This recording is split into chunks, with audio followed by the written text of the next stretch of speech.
ये सब्जेक्ट ये इकोनॉमिक्स का है, just basic concept of the economics. Introduction. Economics is the social science और deals with how the humans use the limited resources. इसका मतलब है कि हमारे पास लिमिटेड रिसोर्सेस हैं, इसलिए हमें उसे अच्छे से प्रयोग उपयोग में लेना चाहिए। सेटिस्फाई अनलिमिटेड, क्योंकि मनुष्य की जो आवश्यकता है वो अनलिमिटेड होती है, उनकी आवश्यकताएं कभी ख़त्म ही नहीं होती है। जैसे पेट्रोल, डीजल, ये सब लिमिट में ही यूज़ करना चाहिए। Unlimited wants. Adam Smith is known as the father of the economics.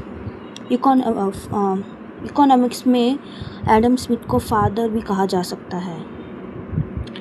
The central problem of the economy. Introduction. Every economics the country has to limited resources to money, land, labor, but unlimited human wants. Because of this, every economy face 3 basic problems.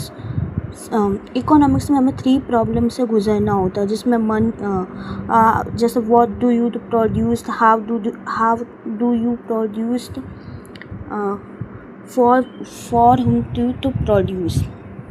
उसमें पहला है what do you do produce। And economics to has the decide the which goods and services produce. Economics को decide करना पड़ता है कि उसे क्या प्रोड्यूस करना है और किस तरह प्रोड्यूस करना है। For the example, should be produce more the consumer. उसे consumer goods like the fruits, clothes, the capital goods to like the machines, the tools। उसे चूज़ करना पड़ता है कि उसे किस चीज़ का प्रोडक्शन करना है।